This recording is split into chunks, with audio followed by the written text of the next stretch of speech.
fuel-saving measures using many already widely accepted practices, as well as creative and innovative ways that can be employed to substantially lower fuel and electricity consumption. And the government, including the DND, the AFP, and the PMA, must pour all savings and revenue into programs that help the poor and the middle class. Thus, with regard to savings from MOOE, in my executive order regarding that, I said that savings must be allocated to emergency employment for the next 6 months. Secretary Gilbert Teodoro has been designated as Emergency Employment Champion for Region 12, Central Mindanao, with priority to the towns in that region that belong to the 100 poorest towns in the country. Helping the poor and the middle class includes also more and more investments in education, healthcare, and infrastructure. There will be many among you who will be called upon to help in these investments, building classrooms or serving as soldier teachers, conducting medical missions, building bridges and roads, especially in conflict areas. You will be called upon to win communities away from the insurgents and provide the means to live peaceful, productive lives for those communities through the Kalayaan barangays. And whether in conflict areas or in the communities in which you are located, we must all support programs for providing meals for our children in school and job and training opportunities for our young graduates. On jobs and graduates, PMAers are among the fortunate few who have jobs waiting right after graduation. Your colleagues in other colleges are now anxious about finding jobs in April or May. Thus, we have escalated our jobs matching program to make information about job vacancies available to more people, simultaneously with accelerated skills training program. I mentioned meals for children in school.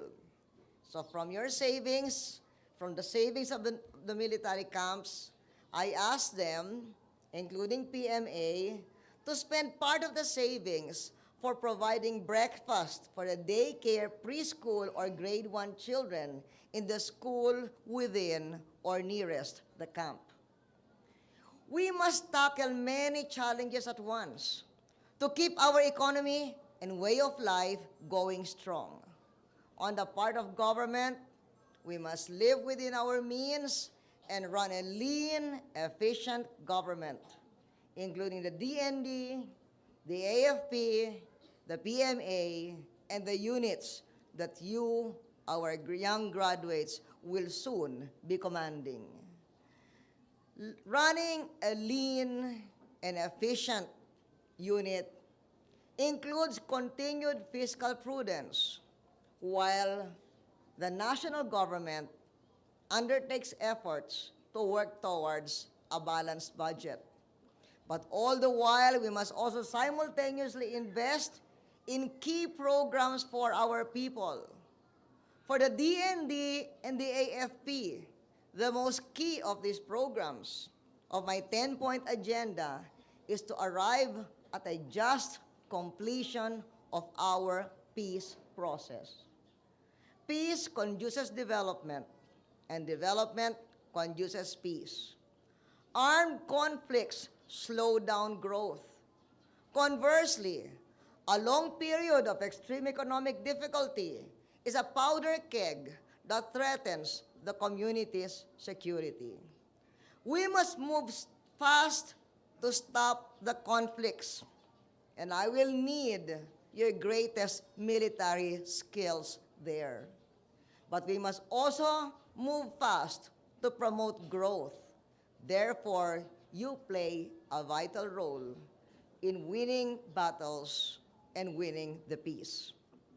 At the first PMA graduation rites I presided over as president, I said that the peace process is a function of defense, especially as it proactively seeks to transform conflict into dialogue and consensus, and thereby strengthens the ramparts of our internal security.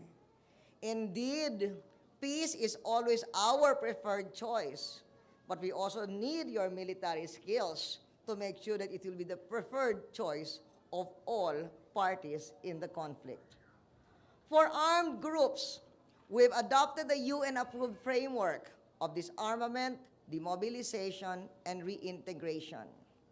Our new paradigm for peace is community-based and recognizes the needs of various stakeholders of the peace process. The men with guns do not speak for the people. That is why we are conducting authentic dialogues with communities.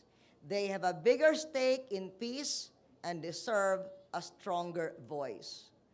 The peace we seek is anchored on peace talks for all and projects for peace, many of which it will be the AFP that will implement. So, young PMA graduates, as new officers, you are expected to be a unifying force to bring together your fellow soldiers and the civilian communities where you will serve in endeavors that will win battles, but also further peace and development. Be proud that you are among the few who have been molded especially to make a difference in our people's lives as you rule your own life with courage, loyalty, and integrity. Congratulations and make good.